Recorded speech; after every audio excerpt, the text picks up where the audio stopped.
Bienvenue pour cette seconde partie sur les apparitions de la Vierge de Cuapa.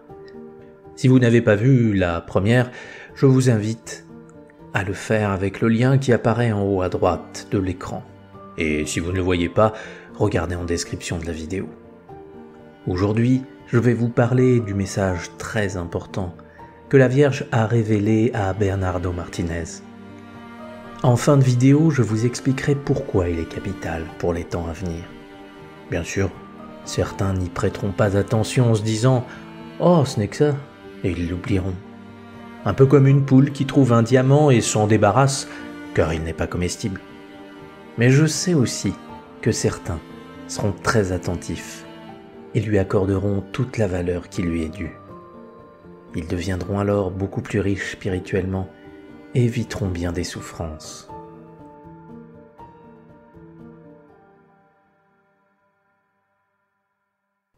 Nous sommes le 8 septembre 1980. Bernardo se rend au lieu des apparitions. Il est accompagné d'une foule qui est de plus en plus importante. Arrivé sur le lieu, le groupe se met à prier le rosaire. Et à la fin de celui-ci, un éclair traverse le ciel. Bernardo se dit que cette fois la Vierge va se manifester, car le ciel est sans aucun nuage. De plus, il sent une grande joie intérieure qu'il n'explique pas. Et comme lors des précédentes apparitions, c'est au deuxième éclair qu'il voit Marie. Mais il est très étonné car cette fois, elle se présente à lui sous les traits d'une petite fille. Elle est vêtue d'une tunique de couleur crème pâle, sans voile, ni couronne, ni manteau, ni ornement. La robe est ceinturée d'un cordon rose. Ses cheveux, bruns, tombaient sur ses épaules et ses yeux étaient d'un brun léger, presque de la couleur du miel. Tout en elle irradiait de lumière. Elle ressemblait à Marie, mais c'était une enfant. Bernardo se dit que peut-être que sous la forme d'une petite fille, la foule pourrait la voir. Mais il constate que ce n'est pas le cas. Ceci le préoccupe, car il souhaiterait vraiment ne pas être le seul à l'admirer. Il demande alors à Marie si elle peut se montrer à toute l'assistance. Elle lui répond alors cette phrase riche de sens. « Non, il vous suffit de leur donner le message. Pour celui qui croit, ce sera suffisant. Et pour celui qui ne croit pas, même s'il me voyait, il ne croirait pas davantage. » Elle lui dit aussi à nouveau de prier le rosaire tous les jours et pas seulement au mois de mai. Bernardo lui indique qu'il a reçu de l'argent de certains bienfaiteurs afin de faire construire une église. « Est-ce que vous voulez qu'il en soit ainsi ?» Et à son grand étonnement, elle lui dit « Non, le Seigneur ne veut pas de temple matériel, il veut des temples vivants. C'est à vous de devenir ces temples vivants. Restaurez le temple sacré du Seigneur. Le Seigneur prend plaisir lorsqu'il fait sa demeure en vous. Il vous faut préparer sa venue et en être digne. Aimez-vous les uns les autres. Pardonnez-vous les uns les autres. Faites la paix. Ne vous contentez pas de demander la paix.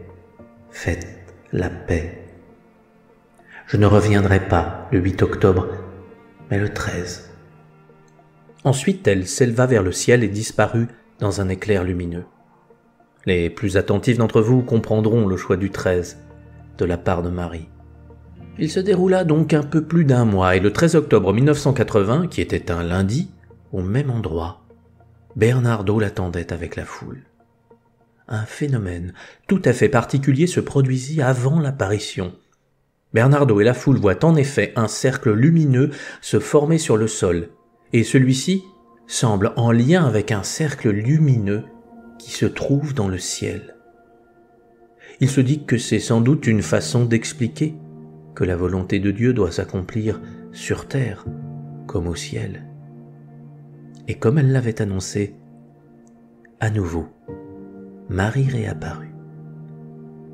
Bernardo lui fait part d'un souci qui le tracasse. En effet, beaucoup de personnes qui ne croient pas à l'apparition disent que c'est une manifestation du diable, car la Vierge Marie est morte comme n'importe quelle mortelle. Il la supplie donc de se montrer à tous, afin de dissiper les doutes, mais elle lui répond par la négative.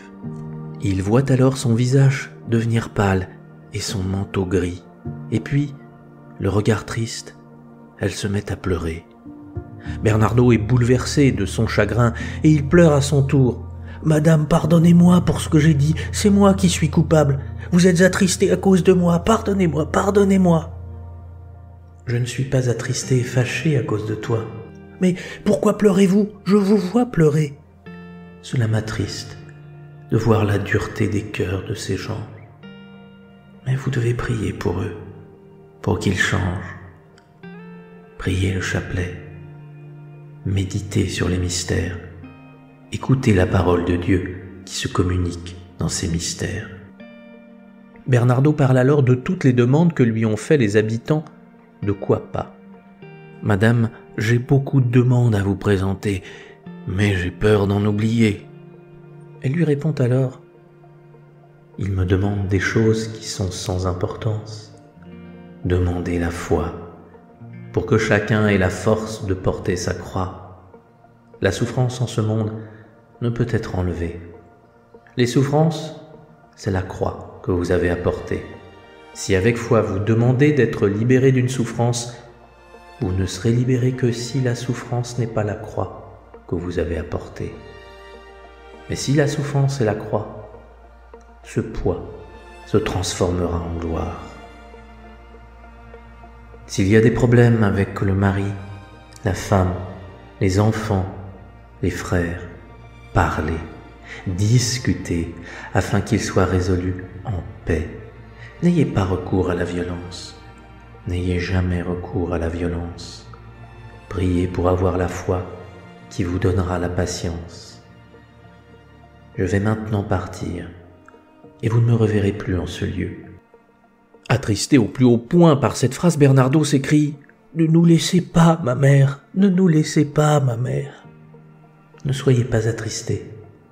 Je suis avec vous, tous, même si vous ne me voyez pas. Je suis la mère de tous les pécheurs. Priez, priez mon Fils pour le monde entier. De graves dangers menacent le monde. La mère n'oublie jamais ses enfants. Et je n'ai pas oublié ce que vous souffrez. Je suis la mère de vous tous, pécheurs. Invoquez-moi par ces mots. Sainte Vierge, tu es ma mère, la mère de nous tous, pécheurs. » Avec ces mots, Notre-Dame disparut, et ce fut sa dernière apparition en ce lieu. Son message était complet. L'évêque de Ruigalpa fut informé de ces événements. Il fit faire une enquête et fut très impressionné par la simplicité de Bernardo.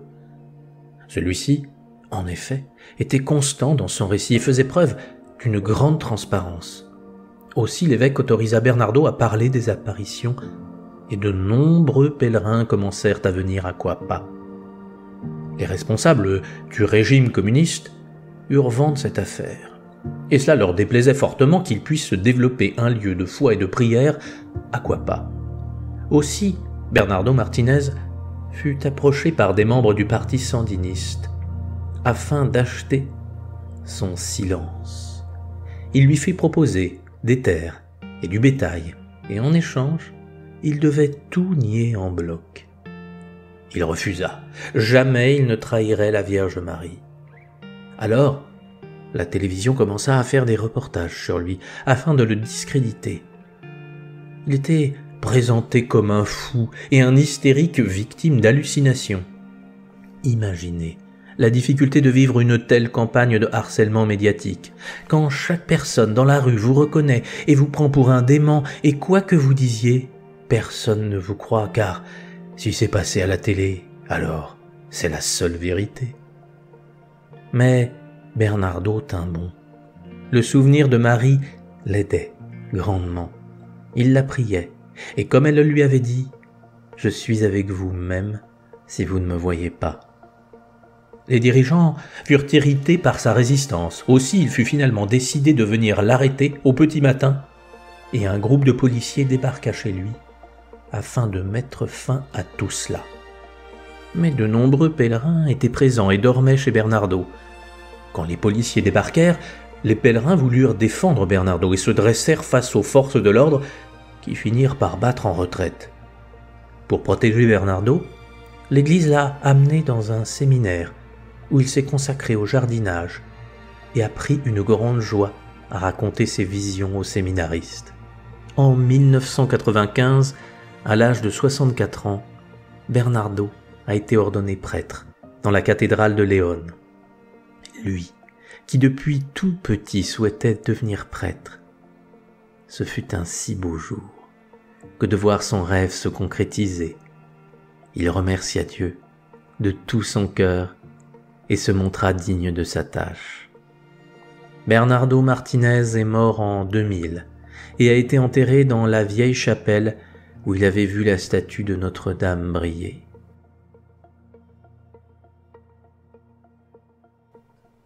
J'ai voulu vous parler de cette apparition déjà car elle est peu connue du grand public. Pourtant, les messages de la Vierge sont d'une importance capitale pour toute notre vie et pour l'avenir de l'humanité. Je pourrais m'attarder sur chaque détail de ces apparitions tant il y a de choses à dire, notamment les différents groupes que Bernardo a vus en songe, car cela révèle de nombreux mystères.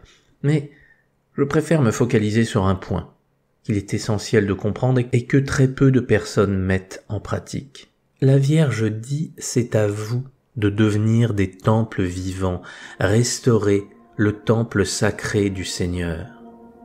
Nous vivons actuellement dans un monde matérialiste, où tout nous pousse à trouver des solutions à l'extérieur de nous. La publicité nous bombarde en permanence de messages afin de nous faire tomber dans l'illusion que notre bonheur dépend de tel smartphone, de telle voiture, tel gadget ou encore telle marque de vêtements.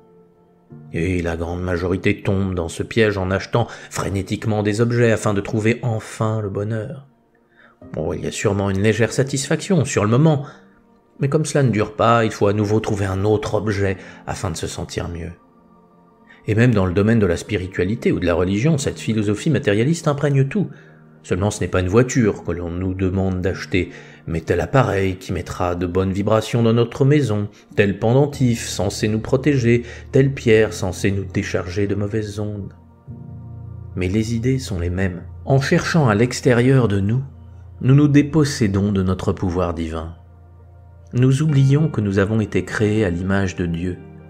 Nous laissons des objets et des idées décider de notre destin. La Vierge nous rappelle là le plus important. C'est à nous de devenir des temples vivants.